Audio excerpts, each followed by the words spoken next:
Pihak pembuat nasi bungkus viral karena berlabel kepala anjing telah mengklarifikasi alasan pemberian nama nasi bungkus tersebut.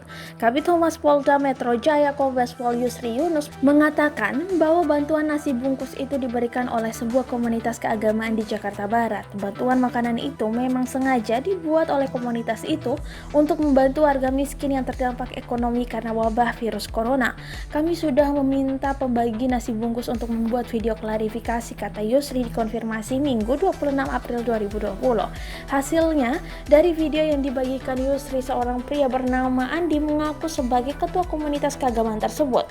Pria berkacamata itu menunjukkan bahan-bahan dan pengolahan nasi bungkus yang dilakukan secara halal. Umumnya nasi itu berbahan lauk sosis, cumi asin, daging ayam, dan bakso orek. Jadi bukan daging anjing, karena kami juga nggak suka anjing. Lari malah mau ketemu anjing, ungkapnya dalam video yang diterima warta.kotalive.com.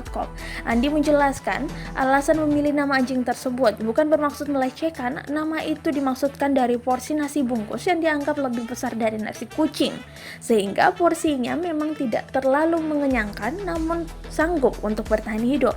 Maka dari itulah di bawah label kepala anjing itu juga diberikan tulisan #Jakarta Tahan Banting.